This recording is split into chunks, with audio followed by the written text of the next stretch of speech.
बिस्मिल्लाहिर्रहमानिर्रहीम। तो आज हम देखेंगे कि एसी थ्रू पीआर रजिस्टर का कंसेप्ट अंडरस्टैंड करने की कोशिश करेंगे। तो एसी थ्रू पीआर रजिस्टर का मकसद ये होता है कि आपके जो सर्किट है वो प्योरली रेजिस्टिव है, मतलब आपका सॉरी इंडक्टर्स नॉट रेजिस्टर। तो उसमें क्या है कि एसी सप्लाई है और उसके साथ आपका प्योरली रेजिस्टिव कनेक्टेड है, और इंडक्टर की वैल्यू भी नहीं है उसमें और कैपेसिटर की वैल्यू भी नहीं है, तो यह प्योरली रेजिस्टिव है। तो इस सर्किट की कुछ हम प्रॉपर्टीज को अंडरस्टैंड करना चाहते हैं कि उसकी प्रॉपर्टीज क्या होती है। पहली प्रॉपर्टी तो ये है इसकी कि इसमें जो वोल्टेज और करंट का जो एंगल बनेगा वो क्या बनेगा, वो ज़ीरो बनेगा, वो 0 डिग्री। अदरवाइज हम कहते हैं कि एसी अक्रॉस रजिस्टर वोल्टेज और करंट इन फेज चलते हैं। हम क्या कहते हैं कि voltage and current are in phase, ठीक है।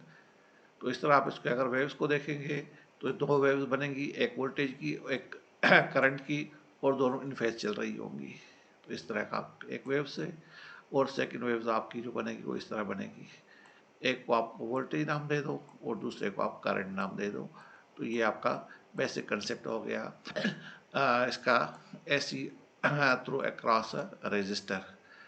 तो इसमें दूसरा कंसेप्ट ये है कि इसको इम्पीडेंस अगर कहें, इम्पीडेंस क्या होती है कि total opposition of a circuit के, सर्किट की टोटल अपोजिशन कितनी है। तो इसमें है ही रेजिस्टर, तो हम कहेंगे इसका इम्पीडेंस आर है। जो आर की वैल्यू होगी वो आपका इम्पीडेंस या जेड का वैल्यू आपका वही सेम होगा।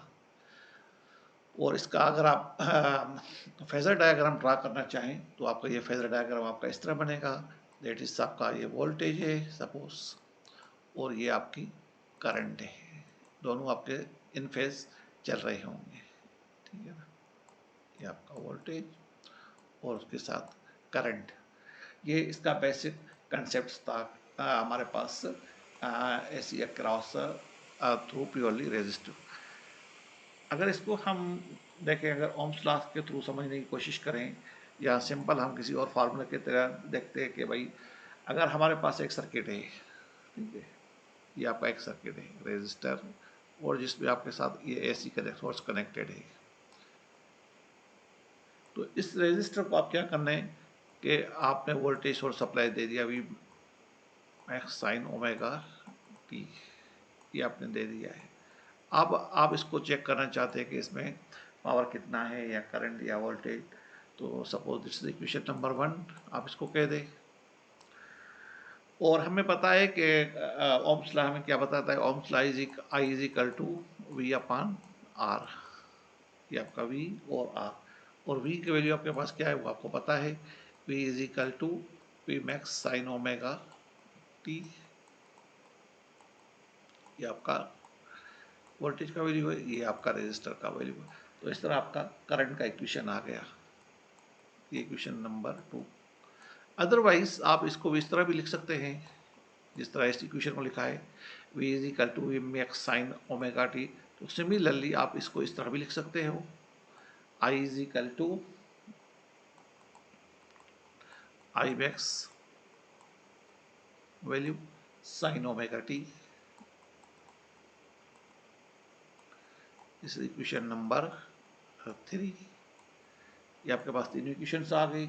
आपको अगर वोल्टेज निकालना है या करंट निकालना है तो वो भी आप निकाल सकते हैं। अब हम देखते हैं कि पावर इसको, इसका अगर पावर निकालना हो तो वो हम क्या करेंगे, किस तरह पावर इसका किस तरह निकालेंगे। तो पावर की हमें पता है कि पावर क्या होती है, product of voltage and current का। अगर वोल्टेज और करंट को आप मल्टीप्लाई करें तो आपका ये पावर कहलाता है। और आपने वोल्टेज ऑलरेडी निकाल दिया, वोल्टेज की इक्वेशन आपके पास थी V max sine omega t. और सिमिलरली आपके पास करंट की इक्वेशन क्या है, वो भी आपके पास I max sine omega t है।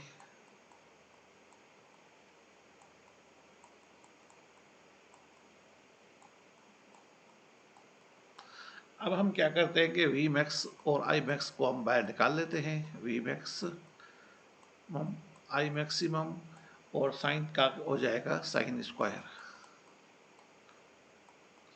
Omega T. अच्छा, अब इसमें हम एक टेक्निक यूज करेंगे कि हमें इसको हाफ एंगल फार्मूला में कन्वर्ट करना है।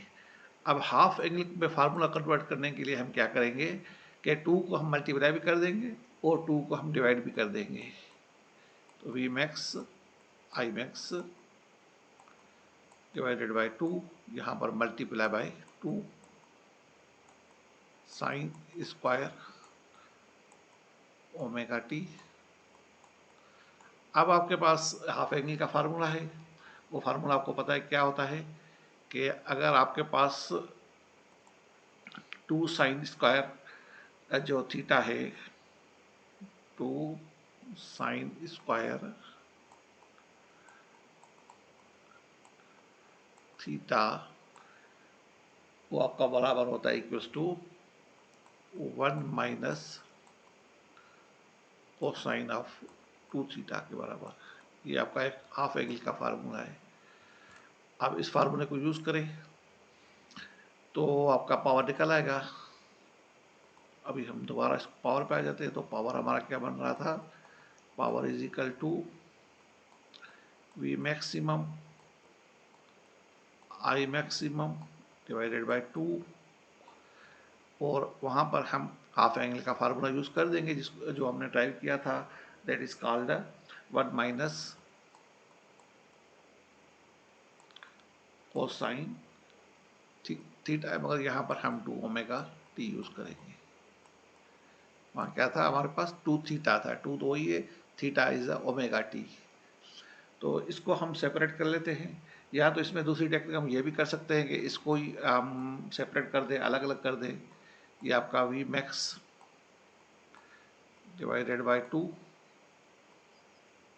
रूट या हाफ, और I max divided by root 2। Half half में कैंसिल हो जाएगा, फिर दोबारा 2 आ जाएगा, बाकी ये आपका सेम रहेगा। यहाँ पर 1 माइनस कॉस 2 ओमेगा टी वो आपका सेम रहेगा। अब हम इसको क्या करते हैं, इस ब्रैकेट को ओपन कर देते हैं। अगर आप इस ब्रैकेट को ओपन करें तो आपका पावर जो बनेगा, power is equal to V max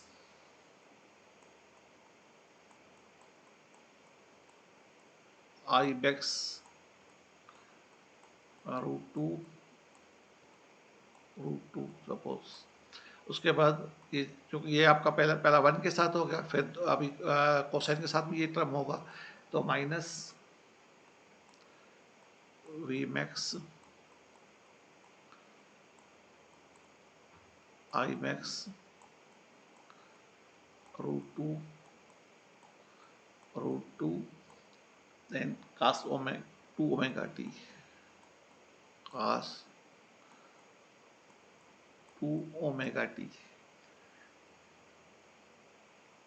तो ये आपका पावर हो गया।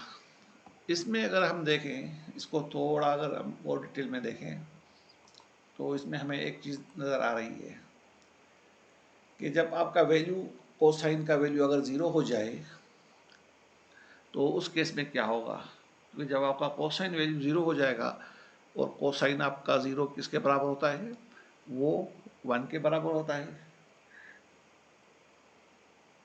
यहाँ आपका कोसाइन 90 हो जाए तो कोसाइन 90 आपको पता है वो 0 के बराबर होता है, तो इसको ट्रम को 0 कर देगा। तो ये टर्म हमारे इसी अभी काम का नहीं है। तो अभी हमारे पास जो टर्म बाकी फाइनल रह जाएगा, वो कौन सा टर्म रह जाएगा, वो पावर इज इक्वल टू जो रजिस्टर में है V max I max divided by √2, और रूट टू आपका 2 टाइम्स, इसको 2 से हाफ लिख सकते हैं आप, माइनस आर, ये आपका हो गया। या इसको जो आप पहले वाला तरह लिखे वो भी इस तरह भी लिख सकते हैं। यहाँ power is equal to V maximum √2 into I maximum divided by √2। तो ये आपकी बेसिक इक्वेशन आ गई इसकी पावर की, जिसको इक्वेशन नंबर हम 4 कर देते हैं। तो आपके पास ये बेसिक कंसेप्ट था। अगर इसको आप देखेंगे एडवांस भी आप इसको प्रूव कर सकते हैं और भी इससे डिफरेंट इक्वेशंस निकाल सकते हैं। अगर सिंपली हम देखें तो ये वही आपका पावर की वही बेसिक इक्वेशन है। पावर का आपका क्या होता है, power is equal to V into I. ये वही आपकी इक्वेशन आ गई। पी इसको दोबारा आप अगर रूट मीन स्क्वायर में कन्वर्ट करना चाहें तो फिर आपका रूट मीन स्क्वायर में भी आप इसको कन्वर्ट करके सिंपल आप निकाल सकते हैं power. Power is equal to V R M S into I R M S निकालेंगे तो ये आपका बेसिक इक्वेशन निकल आएगा। Okay, thanks.